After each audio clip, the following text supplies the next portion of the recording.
Hello friends, বকুলের lifestyle চ্যানেলে সকলকে স্বাগত জানাই।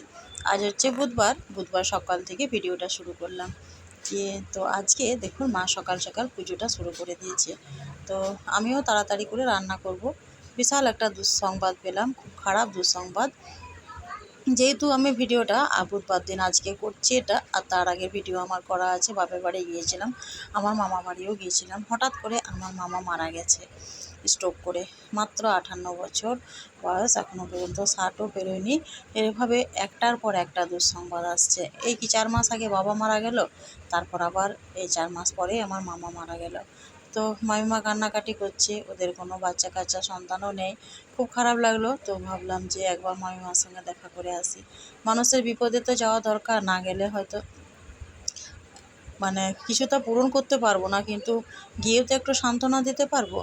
তো তাই আমি ঝটপট করে সব কিছু রান্না করে নিলাম। রান্না একদম রাত্রের, দিনের, দুপুরের সব কিছু রান্না করে একটুখানি ভাত মুখে নিয়ে আমি আর বোম্বা বেরিয়ে পড়েছিলাম। তো সেই আমি ভিডিওগুলো তুলে রেখেছি। আর এটা কিন্তু আজকের ভিডিও। আজকে মা সকালবেলায় নিত্যদিনের পুজো করছে, যেরকম করে প্রত্যেক দিন সেই পুজোটা। সকাল সকাল যেহেতু পুজোটা হয়ে যায়, তো মেয়ে ছিল টিউশন, ও টিউশন চলে গেল। আর আমি ওকে বলেই দিলাম যে আমি মামা বাড়ি চলে যাব। তো তুই এসে সব রকম খাবার করা থাকবে, রাত্রে, দিনে, দুপুরে এসে খাবারটা খেয়ে নিবি। আমি একটু বিকেল বেরোবো, 4টা সাড়ে 4টার সময়। আমাদের মামা বাড়ি আর আমার বাপের বাড়ি কাছাকাছি। দুটো ঘাট আছে নদী দিকে। একটা হচ্ছে মানে ধেনুয়া কালাঝুরিয়া যে ঘাট, যদি আপনারা কোনো দিন গিয়ে থাকেন তাহলে বুঝতে পারবেন। আর আরেকটা হচ্ছে পার্কের ঘাট। দামোদর নদীর দুটো আমাদের সামনাসামনি ঘাট আছে। একটা ঘাট বের করলে আমার মামা বাড়ি পাওয়া যায়, আর আরেকটা ঘাট বের করলে আমার বাপের বাড়ি পাওয়া যায়। তো আমি সেই মতো করে বেরিয়ে পড়েছিলাম। যেটা আমার মামা বাড়ির যে ঘাটটা প্রয়োজন, সেই ঘাট দিয়ে আমি বেরিয়ে পড়েছিলাম।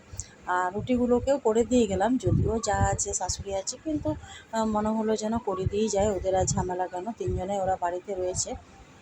অনেকটা তালের পিউরি ছিল, সেটা দিয়ে মেখে রুটিটা করে দিলাম। মনেরও অবস্থা খারাপ, আর জিনিসটাও আছে ফ্রিজে, নষ্টও হয়ে যাবে। তো মনে হচ্ছে বানিয়ে দিয়ে ওদেরকে যায়, ওরা খেয়ে নেবে। তারপর কয়েকটা চালও ভেজা ছিল। আমি তো জানি না যে মামা মারা যাবে, দুঃসংবাদটা তো আমি পরে পেয়েছি।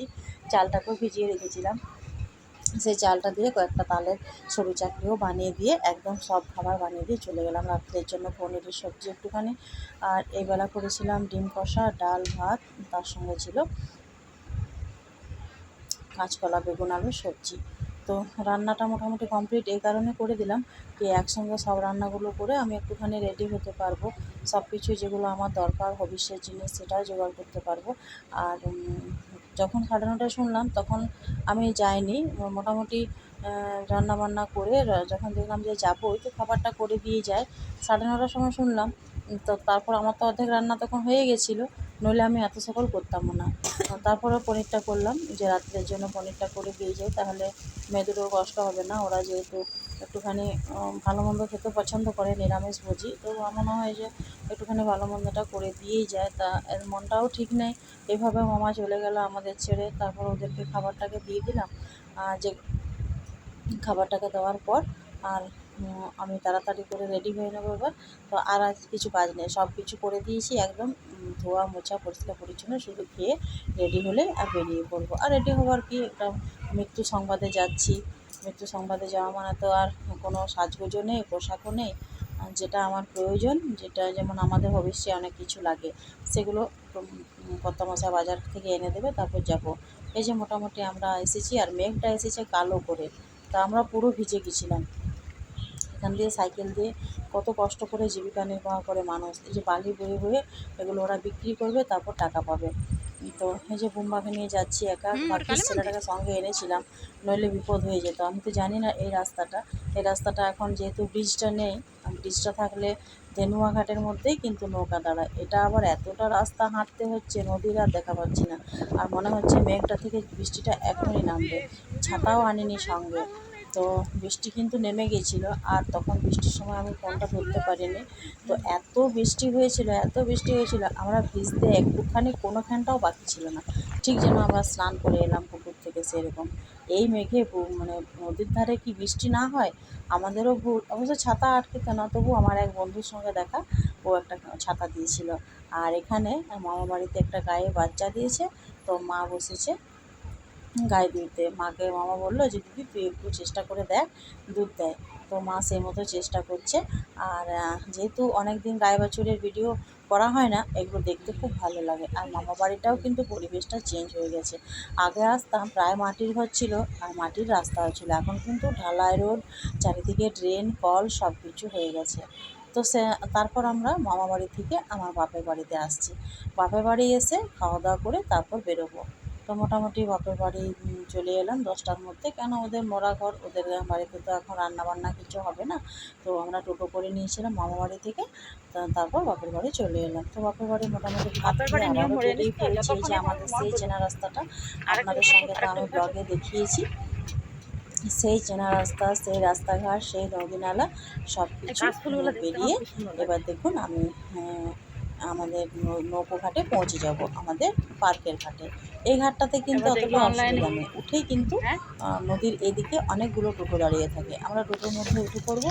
আর যেহেতু বুম্বা ছোটো ছেলে, ও তো এত কিছু জানে না, ওর বেশি আসেও না মামা বাড়ি, মানে ও আমার দেওরের ছেলে। তো যাই হোক, ও খুব আমার নিজের ছেলের মতোই, আমার মতোই কিছুটা দেখতে, সবাই বলে আমার ছেলের মতোই ও।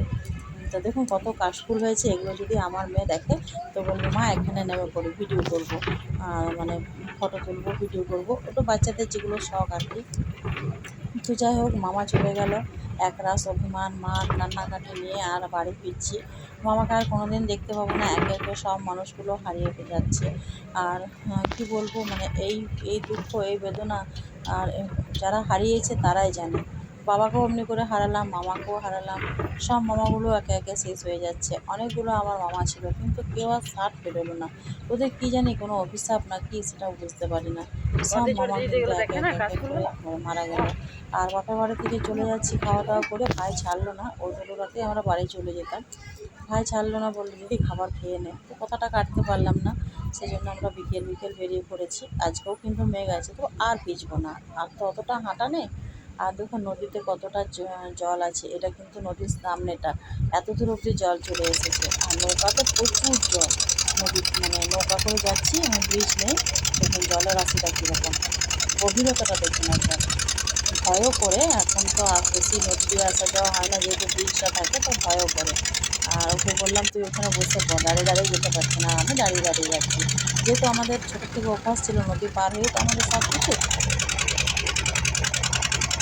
আর এই একটা নৌকো ছাড়ে আর একটা নৌকো এদিকে ছাড়ে, একটা ওদিকে ছাড়ে। যখন এদিকে এটা চলে আসে তখন এটা দেখে ওটা ছাড়তে শুরু করে, আপ ডাউন করে আর কি।